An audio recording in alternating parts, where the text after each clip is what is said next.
Okay, we're gonna talk about business organization. Okay, and again, I will give you opportunity to talk about your project. So for those of you who are not here, so Catherine, Ivy, you are not here, we will give you the opportunity to talk, and eventually everybody gonna talk. Okay, talk about your project. Okay? Talk about your final project, your business, your potential business. Before that, for today, our topic is to talk about different type of organization, and they're right here. You have a few choices. Okay, could be sole proprietorship. Okay, or corporation. We're gonna talk about that. Partnership, S corp, trust, non-profit. Okay, we may more focus on the sole proprietorship corporation. Eventually, one thing belong to partnership. It is LLC, limited liability company. We're gonna talk about that. S corporation, eventually under corporation. I don't believe we're gonna talk about trust, but I will mention it. What trust is. Again, I don't believe we're gonna talk about non-profit, but we can talk about that a little bit. All right. So this is our major topic for today. So after I give you the presentation, then I will give you opportunity to talk about your project, and you let me know, or you let everybody know which one organization more property or more suitable for you to go with.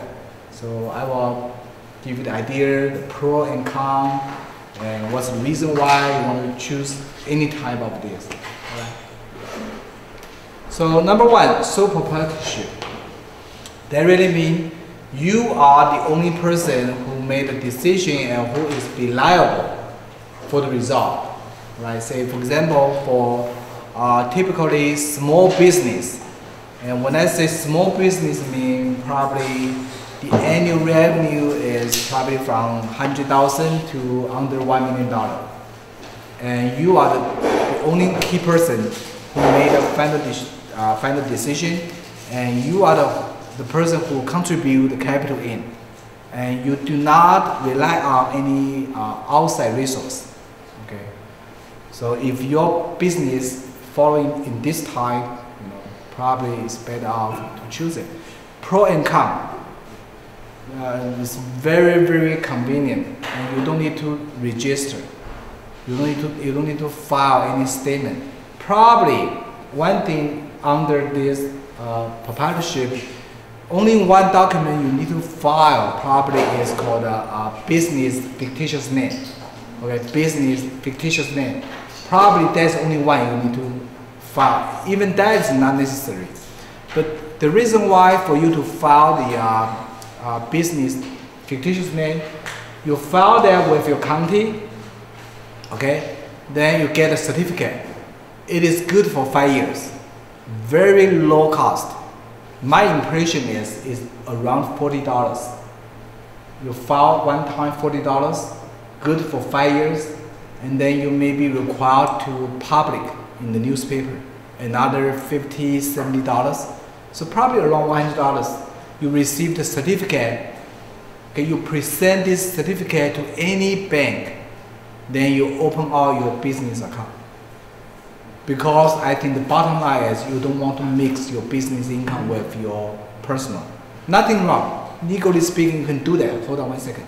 Legally speaking, you can do whatever you want. However, for your annual tax report, okay, your tax return, you want to separate your personal income from your business income. I will tell you why. All right, Maria?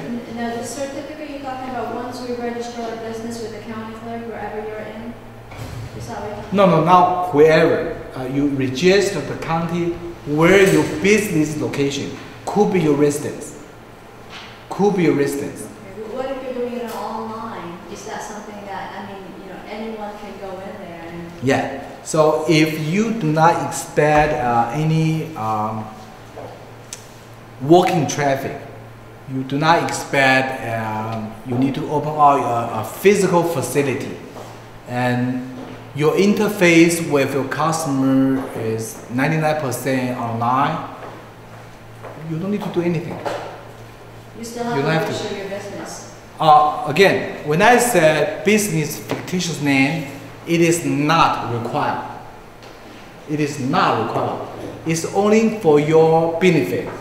Okay, if you want to open your business account with the bank, and the bank will ask you to submit the certificate from the county.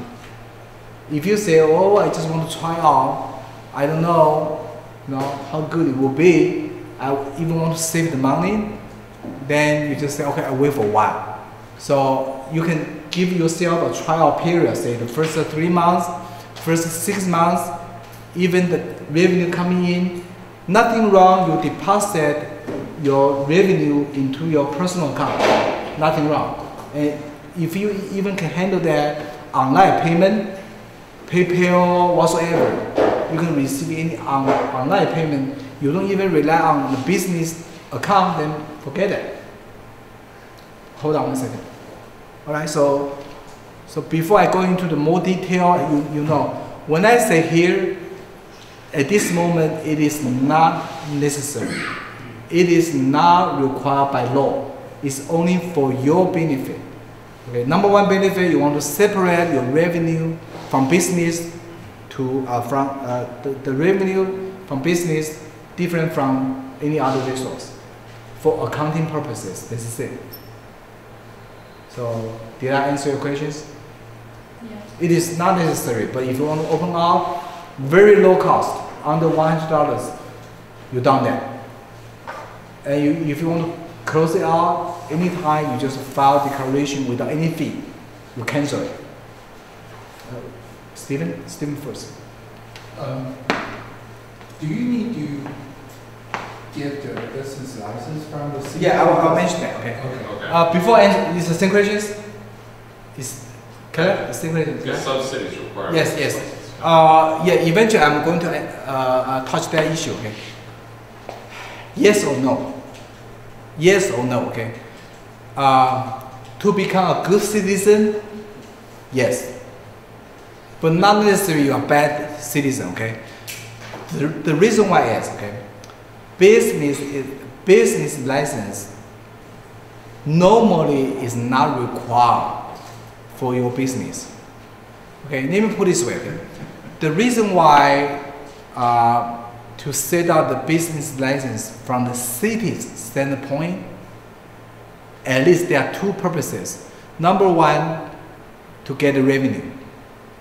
For example, in San Jose, it's by each city. Okay, in San Jose, it's not cheap. Okay, even one-man person, you keep very, very low income. They don't care about your revenue. It's almost about 100 something, 150 right now. It's not cheap. $10 every month, all right? Number two, for city to regulate, to do any supervision, to see how many active business within certain area, to monitor, you understand? Making sure how many, or for statistical reason, they can calculate how many new business within the period. So from the city's standpoint, highly recommend, even require you to file it. However, for 99% of business, so say for example Maria, you just want to do a consulting, you just want to do some kind of arrangement online and you do a business at home, I don't see any reason you file the business license. I don't see it. Doesn't mean I discourage you to file it. Okay, again, as a good citizen, do it. But if you don't do it, I don't see anything gonna happen to you. Well, I'm just worried about anyone can, turn around and sue me for not having a license. Nope, no. Nobody gonna sue you because you don't have business license. Okay, let me tell you why. Okay, because it is not the cause of action. Nobody can sue you. Anybody sue you must rely on any good good cause of action, and that is not cause action. Only city can go after you. Only city say, hey, Maria, you are doing the business within our city, you are supposed to file it, but no, so I send you the penalty. But anybody else cannot use. They may sue you because you violate or you breach the contract, you did not provide the good service, and less than their expectation whatsoever, short from whatsoever. But they cannot just sue you because you did not file a business license.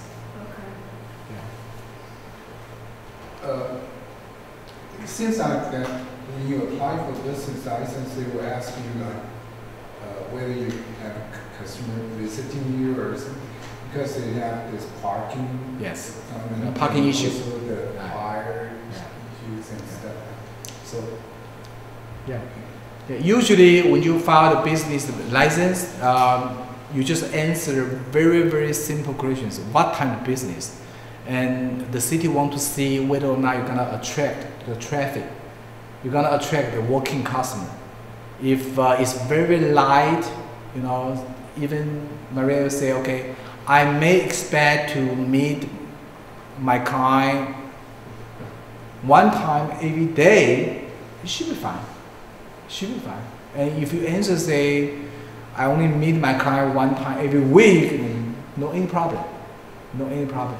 And also they want to make sure you do not storage any hazard materials, you know, within the residential area, you know.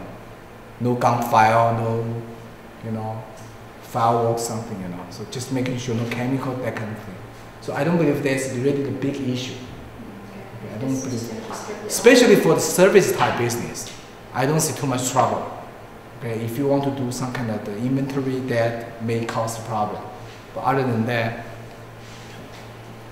yeah, business license is a good issue. You know, again, as a good citizen, I recommend everybody pay for it. You know, but it's not cheap.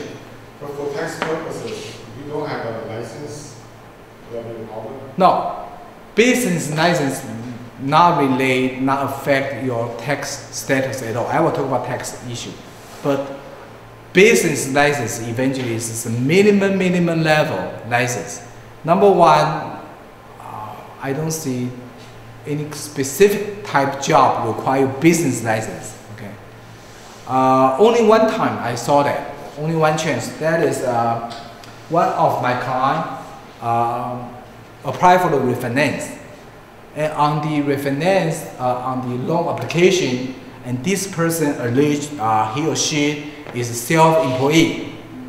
So in order to verify his or her income, the lender may require you to submit the business license to support you are doing the very legitimate business. That is only one case, one occasion I saw that. But other than that, to be honest, I certainly see people ask you to see your business license. It's totally option. It's totally, you know, election. So unless you expect you're gonna, you know, apply for the refinance, and also your income or your only income is from your self-employed income, then I think you should consider to maintain your business license. Other than that, as I said, seldomly I see people ask to see your business license. People will see you professional license. Say, for example, a lawyer, I need to display my license on the wall to making sure I'm doing the legitimate business, DDS, CPA, whatsoever. But business license is not really, I don't know. If you have ever encounter this issue and your people ask you to show you business license, you let me know. Otherwise, I just don't see this. If the resale Right, that's totally different.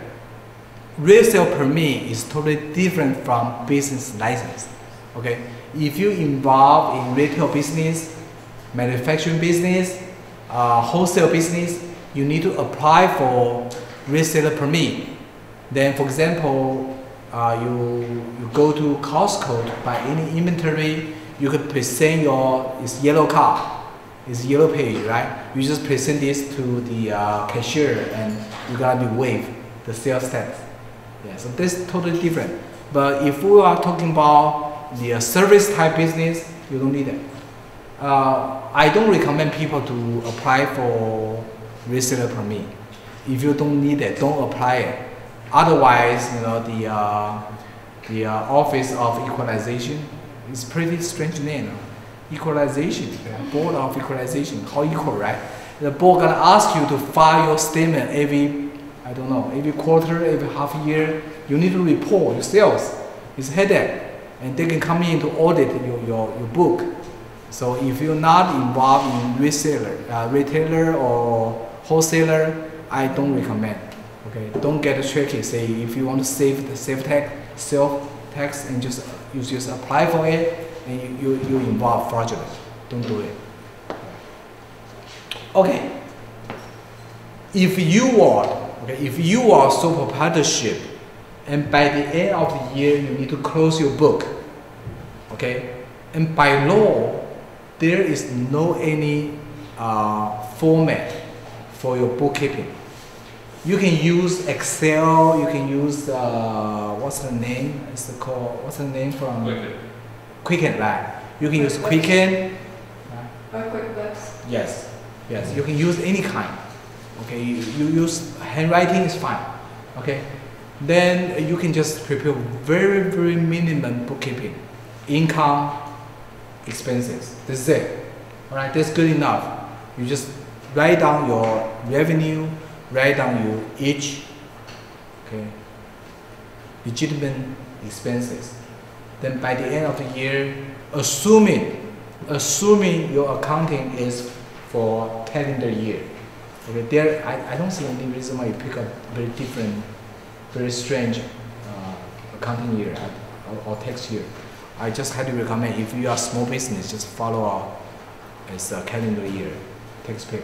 So you close out your bookkeeping book by the end of the year, then you file your tax same thing with your personal 1040, right? And the due date is usually April 15th. But this time you need to file Schedule C. Okay, let me see. I may have Schedule C here. Let me see. I may have. Here it is.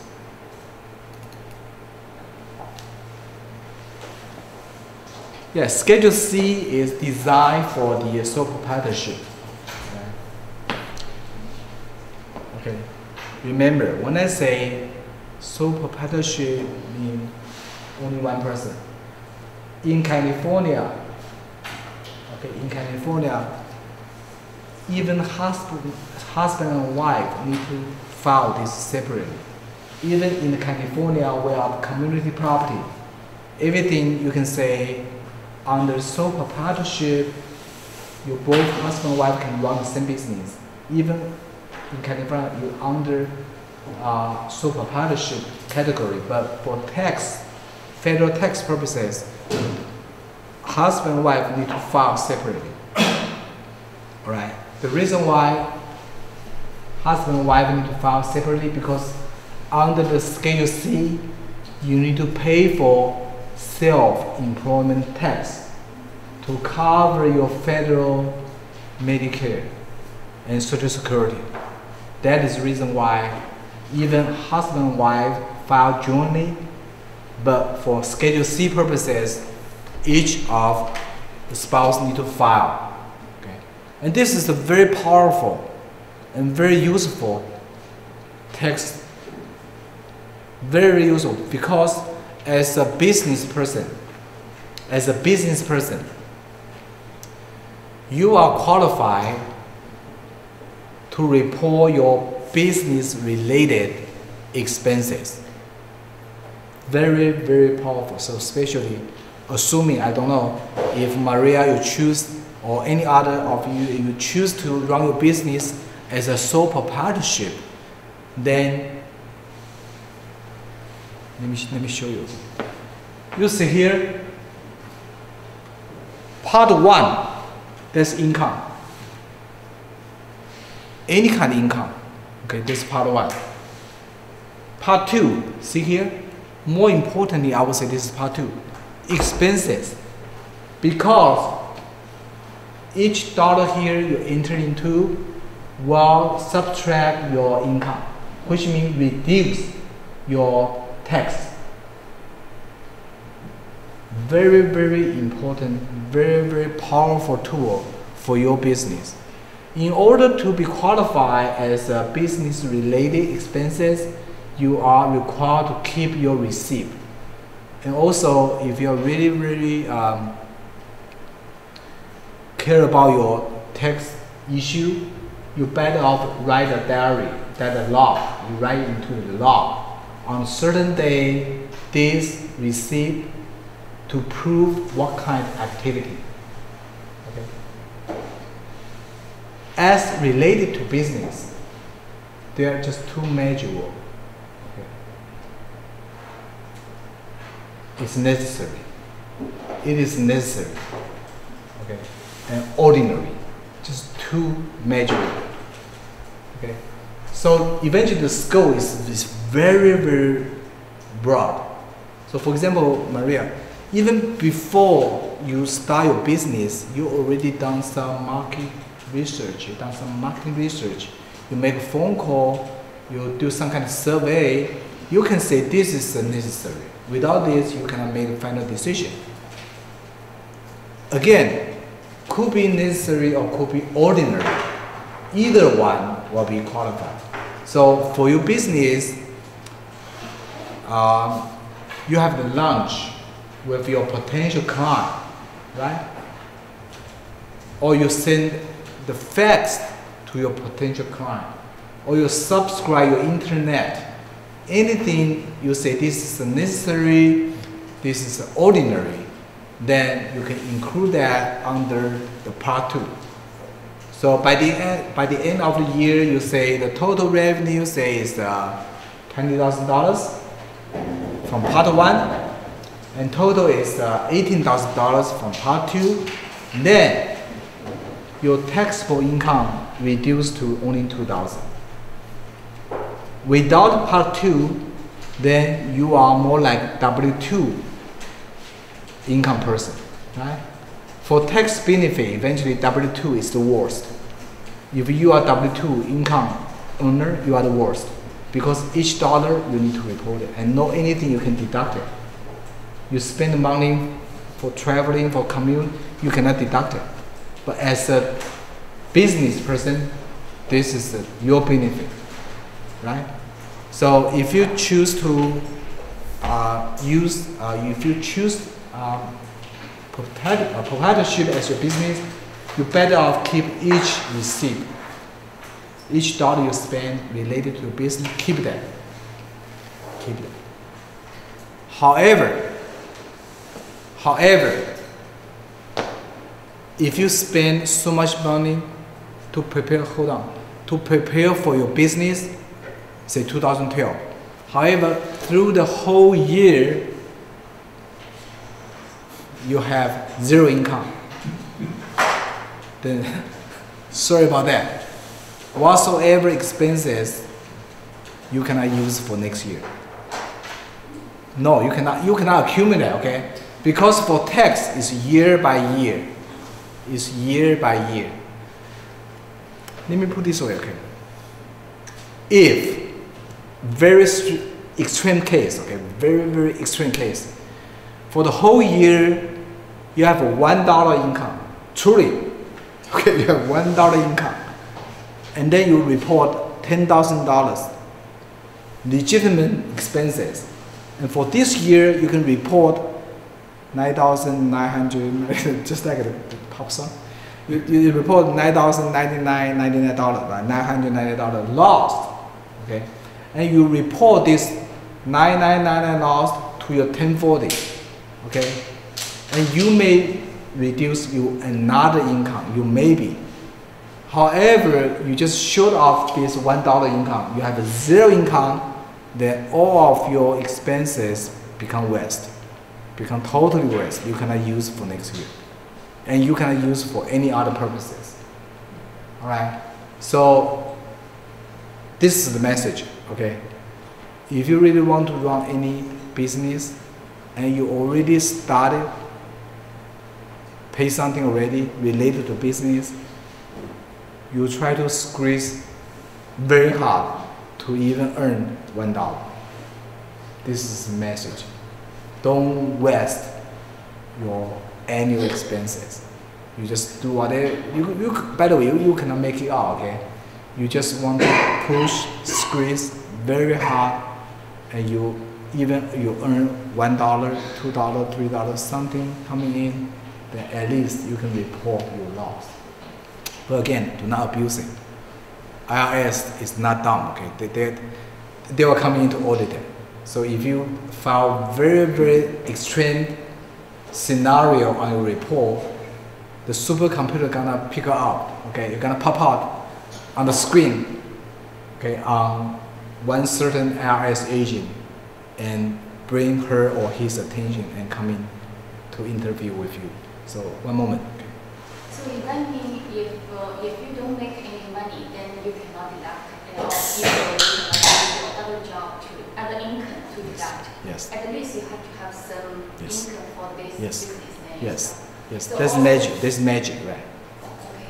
Okay. So also cannot use for next year. No. This year.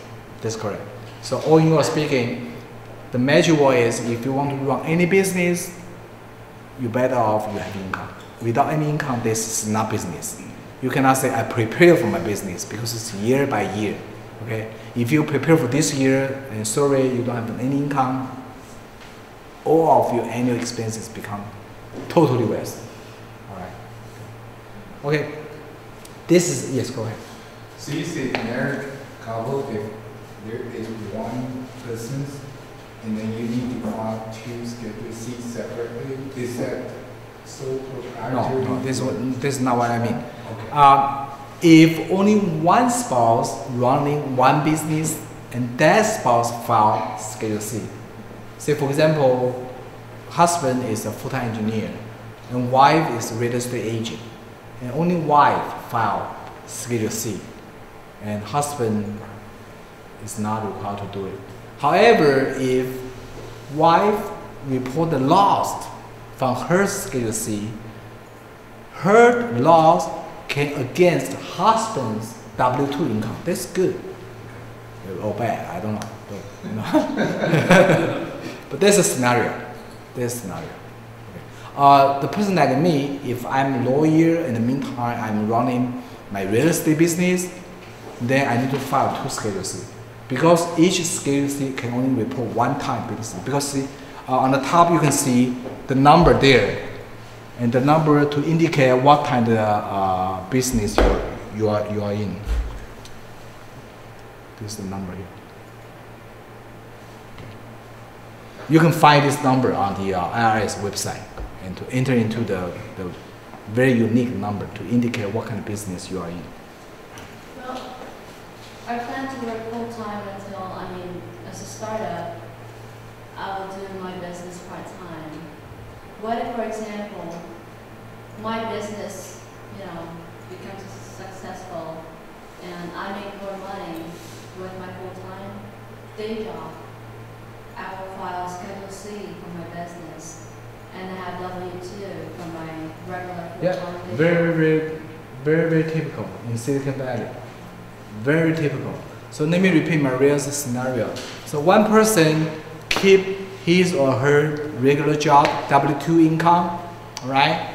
In the meantime, at the side, this person running business is a side job, but the magic word is you better off make some kind of income coming in, because if the revenue is zero, then you don't need to file this Schedule C, and you are not allowed to file Schedule C. So for example, in the beginning, probably this person recognized the loss. This is fine, because whatsoever the loss here, you can deduct, subtract, and bring down your W-2 income. Legitimate. Reduce your income.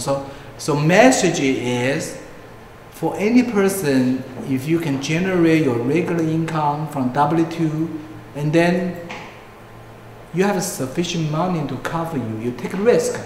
You can take a risk.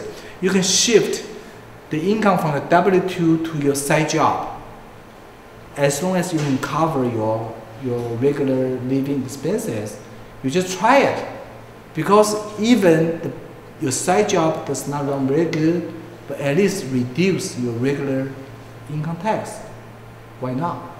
They really mean the IRS become your partner, right? If you win, they get more money from you. If you lose, they reduce your regular tax liability. So why not? So that is very, very typical. For a person like me, I may have a W-2 income. I may have a multiple Schedule C income. And this is very, very typical in the Silicon Valley. So if you have, for example, you're taking care of the elderly, you get one 1099. Yeah, that's correct, right. You do the consulting, you got 1099, and then you do some other things, you got another 1099. So if you got like multiple 1099 plus with W-2, you need to file like for each 1099 you file. Yes, yes. If you have multiple jobs, as long as they are not W-2, then you just file multiple Schedule C. Yes, it's very hassle, but I don't know how many jobs you can keep. So You cannot combine them. Okay.